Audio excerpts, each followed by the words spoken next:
ശമ്പള വർധനവ് ഉൾപ്പെടെയുള്ള ആവശ്യങ്ങൾ ഉന്നയിച്ച് സമരം ചെയ്യുന്ന ആരോഗ്യ പ്രവർത്തകർക്കെതിരെ നടപടിയുമായി ഗുജറാത്ത് സർക്കാർ. ജില്ലാ പ്രാഥമികാരോഗ്യ കേന്ദ്രങ്ങളിലെയും കമ്മ്യൂണിറ്റി ഹെൽത്ത് സെന്ററുകളിലെയും 2000 ആരോഗ്യ പ്രവർത്തകരെ പിരിച്ചുവിട്ടു. സമരം ചെയ്ത 5000-ലധികം ജീവനക്കാർക്ക് കാരണം കാണിക്കൽ നോട്ടീസും അയച്ചിട്ടുണ്ട്.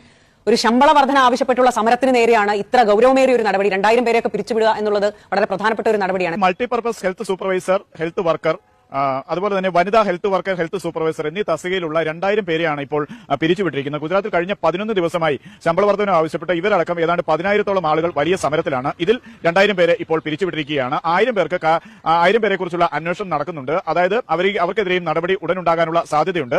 5000 പേർക്ക് ഇപ്പോൾ കാരണം കാണിക്കൽ നോട്ടീസ് നൽകിയിട്ടുണ്ട്. അതായത് വളരെ വേഗത്തിൽ സർവീസിൽ തിരിച്ചെത്താതിരിക്കാനുള്ള കാരണം കാണിക്കാനാണ് അവരോട് ആവശ്യപ്പെട്ടിരിക്കുന്നത്.